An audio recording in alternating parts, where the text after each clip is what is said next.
ጠቅላይ ሚኒስትር ዶክተር አብይ አህመድ መጋቢት 26 ቀን 2018 ዓ.ም መርቀው ለአገልግሎት ክፍት ያደረጉት የአዲስ ስፖርት ፓርክ በአዲስቷ ኢትዮጵያ ገጽታ ላይ አዲስ ምዕራፍ ከፋች ሆኗል። በ5.7 ሄክታር መሬት ላይ ያረፈው ይህ ዓለም አቀፍ ደረጃውን የጠበቀ የስፖርትና የአረንጓዴ መዝናኛ ስፍራ ከግንባታ ፕሮጀክትነት ባለፈ የዜጎችን ክብር የመመለስ ተስፋ የታየበት ማዕከል ነው። የስፖርት ፓርኩ የከተማዋን ነዋሪዎችና የጎብኚዎችን ፍላጎት በሚያረካ መልኩ ዘመናዊ መሰረተ ልማቶችን አሟልቶ ተገንብቷል። ከነዚህ መካከል የኦሎምፒክ ደረጃን የሚያሟሉ የመዋኛ ገንዳ፣ የ800 ሜትር የሩጫ ትራክ እንዲሁም ደረጃቸውን የጠበቁ የእግር ኳስ፣ የቅርጫት ኳስና የሜዳ ቴኒስ ሜዳዎች ይገኙበታል። ከስፖርት ማዘውተሪያዎቹ በተጨማሪ ለማህበረሰቡ እረፍት የሚውሉ ልዩ የአሸዋ ሜዳዎችና ለህፃናት መጫወቻዎች የሚሆኑ ስፍራዎች በፓርኩ ውስጥ ተካተዋል። የዚህ ፕሮጀክት ልዩ ትርጉም የሚመነጨው ግን ከታሪክ ጋር ካለው ቁርኝት ነው። በዓለም አቀፍ የኦሎምፒክ መድረክ የኢትዮጵያን ሰንደቅ ዓላማ ከፍ በማድረግ የወርቅ ሜዳሊያ ያስገኙ 15 አንጋፋ አትሌቶች የክብር ሐውልቶች በፓርኩ መሃል መቆማቸው ስፍራው የጀግንነት መዘከሪያ እንዲሆን አድርጎታል። ይህም የጀግኖቻችንን ታሪክ ለተተኪው ትውልድ ስፖርተኞች ዘላቂ ተምሳሌት ሆኖ እንዲቀጥል ያስችላል።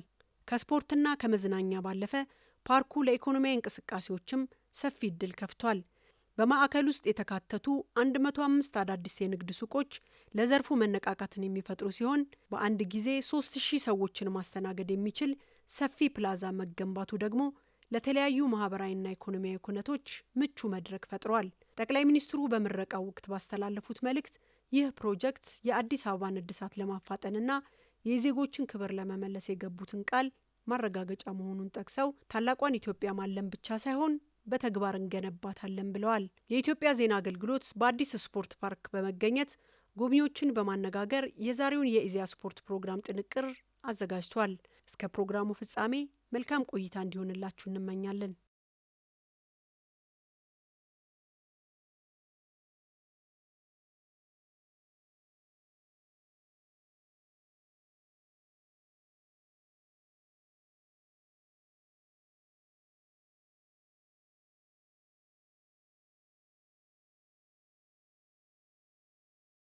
ተተኪ ስፖርተኞች ሲሮጡ ብዙ ጊዜ ይሄ የግል ፍላጎትን ወይም ደግሞ የግል ሀሳብን ከማስቀደም ይልቅ ሀገርን አስቀድሞ መስራት ፕላስ ደግሞ ከሀገር ቀድሞ በሚሰራባቸው እንቅስቃሴዎች ላይ የሚሮጡበትን አላማ ለሀገር እንዲሆን ያደርጋል። ራሳቸውንም የበለጠ ማሻሻል ይችሉበታል። ፕላስ ደግሞ ነገ ምን እንደዚህ ታሪክ ይዘክረኛል፣ ሐውልት መቆም ይችልልኛል ብሎ ይህንን አስበው ለተተኪ ትውልድ ምርጥ መነሳሻ ይሆናል ብዬ አስባለሁ። በግል የሰው ልጅ በህይወት እስካለ መወደስ አለበት፣ መዘከር አለበት። ብዙ ጊዜ እኛ ሀገር ልምድ ያልተደረገ ነገር ነው።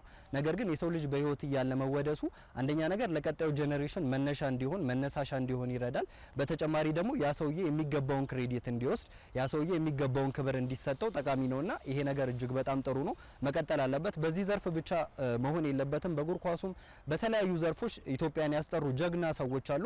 እነሱን ሰዎች ማወደስ አንደኛ ለቀጣዩ ትውልድ መነሳሻ ለነሱም የሚገባቸውን ክብር እንደ መስጠት ይሆናልና መቀጠል አለበት ብዬ አስባለሁ።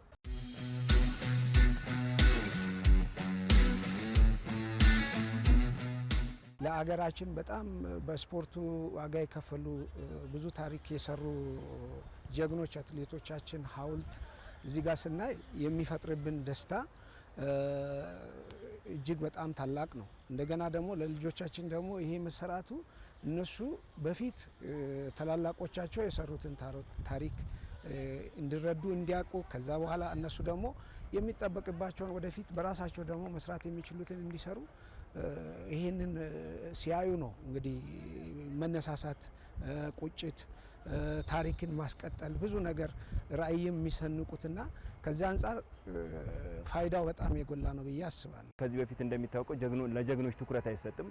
በተለይ በስፖርቱ ዙሪያ እንደዚህ አይነት ነገር ደግሞ ተፈጥሮ በስፖርቱ ላይም እኛም ብንሰራ በስፖርቱ ላይ ባሉ ሙያተኞች ወይ ደግሞ ስፖርተኞች እኛም ብንሰራ የተሻለ ነገር እንሰራለን ብለው እንዲያስቡ ትልቅ ማነሳሳት ስለሚፈጥር እንዲህ አይነት ነገር የፈጠረውን ራሱ በጣም ትልቅ ምስጋና ይገባዋል የሚል ሀሳብ አለ። ትውልዱ ወደ ሌላ ቦታ አይሄድም።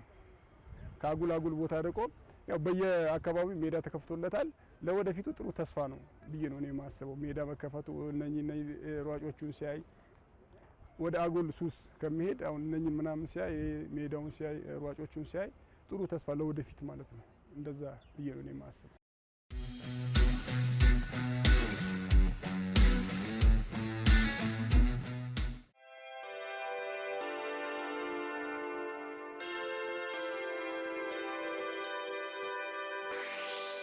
Yes.